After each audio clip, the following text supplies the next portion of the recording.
Un prophète comme Moïse viendra. Cette promesse de Deutéronome 18 a fait trembler les pharisiens, bouleverser les apôtres, et changer l'histoire du monde. Qui est ce prophète mystérieux que Dieu promet de susciter? La réponse va vous saisir. Nous sommes dans le livre du Deutéronome, chapitre 18. Moïse s'adresse au peuple d'Israël une dernière fois avant sa mort, sur les plaines de Moab, face à la terre promise qu'il ne foulera jamais. Dans ce passage crucial, il établit 3 vérités fondamentales qui façonneront l'avenir d'Israël et, sans qu'il le sache encore, l'avenir de l'humanité tout entière. Première vérité, l'héritage unique des Lévites. Les sacrificateurs, les Lévites, toute la tribu de Lévi, n'auront point de part ni d'héritage avec Israël, ils se nourriront des sacrifices consumés par le feu en l'honneur de l'Éternel et de son héritage. Remarquez cette expression saisissante, l'Éternel est leur héritage. Pendant que les autres tribus reçoivent des terres, des vignes, des troupeaux, les Lévites reçoivent Dieu lui-même comme portion. Deuxième vérité, la condamnation absolue des pratiques occultes. Moïse énumère avec une précision chirurgicale toutes les abominations cananéennes, divination, magie, enchantement, consultation des morts. Car quiconque fait ces choses est en abomination à l'Éternel, et c'est à cause de ces abominations que l'Éternel, ton Dieu, va chasser ces nations devant toi. Pourquoi cette liste si détaillée? Parce qu'Israël va être tenté d'imiter ces pratiques dans la terre promise. Troisième vérité, et la plus stupéfiante, la promesse du prophète à venir. L'Éternel, ton Dieu, te suscitera du milieu de toi, d'entre tes frères, un prophète comme moi, vous l'écouterez. Cette promesse naît d'une demande du peuple au mont Horeb, ils avaient supplié de ne plus entendre directement la voix terrifiante de Dieu.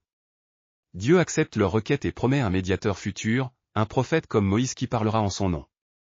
3 détails de ce passage échappent généralement au lecteur, mais ils sont cruciaux pour comprendre la portée prophétique de ces paroles.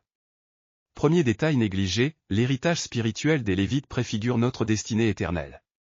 Quand Moïse dit que l'Éternel est leur héritage, il utilise le mot hébreu naala, la portion permanente, l'héritage qui se transmet de génération en génération. Les autres tribus héritent de la terre, mais les Lévites héritent du Créateur de la terre. Cette vérité annonce ce que Pierre écrira plus tard, nous avons un héritage qui ne se peut ni corrompre, ni souiller, ni flétrir, lequel vous est réservé dans les cieux. Deuxième détail, la spécification géographique et ethnique du prophète promis. Moïse ne dit pas simplement et Dieu suscitera un prophète, mais et du milieu de toi, d'entre tes frères. Ce prophète viendra spécifiquement du peuple d'Israël, pas des nations païennes. Cette précision élimine d'office tous les prétendants non-juifs qui ont émergé à travers l'histoire. Le Messie doit naître juif, de la lignée d'Abraham, Isaac et Jacob. Troisième détail crucial, le test infaillible pour reconnaître les vrais prophètes.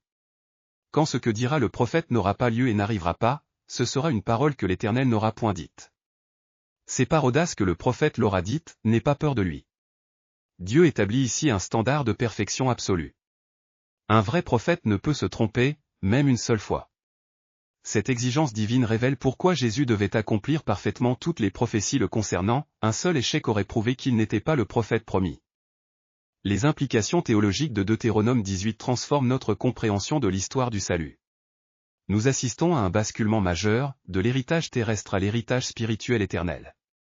Les Lévites, privés de territoire physique, reçoivent quelque chose d'infiniment supérieur, Dieu lui-même comme portion. Cette révolution préfigure la nouvelle alliance où tous les croyants deviennent sacrificateurs et rois avec le Père comme héritage éternel. Deuxième basculement, de la médiation temporaire à la médiation parfaite et éternelle. Moïse a été un médiateur extraordinaire, il a parlé face à face avec Dieu, libéré Israël d'Égypte, donné la loi. Mais sa médiation était limitée dans le temps et imparfaite. Le prophète promis sera comme Moïse mais infiniment supérieur. Là où Moïse a donné la loi qui condamne, ce prophète apportera la grâce qui sauve. Là où Moïse est mort sans entrer en terre promise, ce prophète ressuscitera et ouvrira les portes du royaume éternel. Troisième basculement crucial, de la révélation progressive à la révélation finale et complète. Depuis Adam, Dieu s'est révélé par fragments, à travers les patriarches, les juges, les rois, les prophètes. Chacun apportait une pièce du puzzle divin. Mais le prophète comme Moïse marquera l'accomplissement ultime de la révélation. Il ne sera pas seulement porteur de la parole de Dieu, il sera la parole de Dieu faite chair. Cette progression révèle le plan divin, préparer l'humanité à recevoir la révélation parfaite en la personne du Messie. Dans les plaines de Moab, tandis que Moïse prononce ces paroles prophétiques, la création elle-même semble retenir son souffle. Les animaux, témoins silencieux de cette promesse extraordinaire, perçoivent l'importance cosmique de cet instant. Un prophète comme Moïse, mais qui pourrait égaler celui qui a parlé face à face avec l'Éternel? Écoutez ces mots, du milieu de toi, d'entre tes frères. Ce prophète viendra d'Israël même, pas d'ailleurs. Mais voyez comme les humains ont déjà du mal à écouter Moïse. Comment écouteront-ils ce prophète futur? Remarquez cette exigence divine, ces paroles devront toujours s'accomplir. Aucune erreur permise. Quelle perfection! Les Lévites reçoivent l'Éternel comme héritage. Ils sont plus bénis que toutes les tribus avec leurs terres.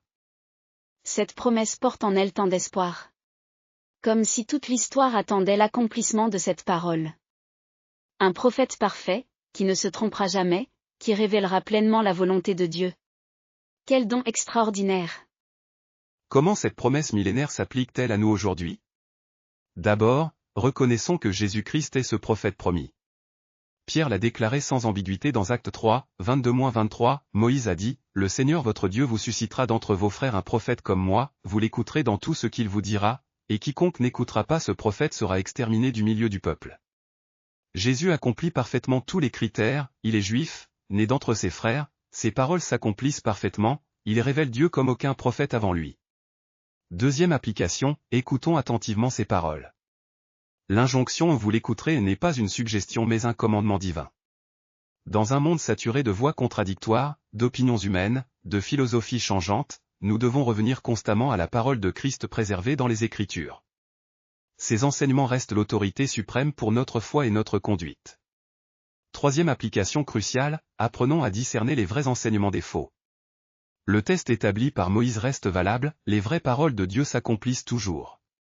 Tout enseignement qui contredit la parole de Christ, toute doctrine qui ne s'aligne pas sur les Écritures, doit être rejetée.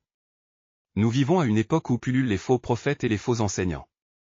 Le discernement biblique n'a jamais été aussi nécessaire. Prions ensemble, Père Céleste, nous te remercions pour la fidélité de tes promesses. Tu as tenu parole, le prophète comme Moïse est venu en la personne de Jésus-Christ. Aide-nous à l'écouter attentivement, à méditer ses paroles, à obéir à ses enseignements. Dans un monde de confusion, garde-nous ancrés dans sa vérité. Donne-nous le discernement pour reconnaître les faux enseignements et la sagesse pour nous tenir fermement attachés à ta parole. Que nos cœurs soient comme ceux des Lévites, ayant toi seul comme héritage, trouvant en toi notre satisfaction ultime. Nous te prions au nom du prophète parfait, Jésus-Christ notre Seigneur. Amen. La promesse de Deutéronome 18 s'est accomplie en Jésus-Christ. Le prophète parfait est venu, a parlé, et continue de parler à travers sa parole. À nous maintenant de l'écouter et de lui obéir. Que l'Éternel vous bénisse dans votre étude de sa parole. Abonnez-vous pour plus de contenu d'études bibliques.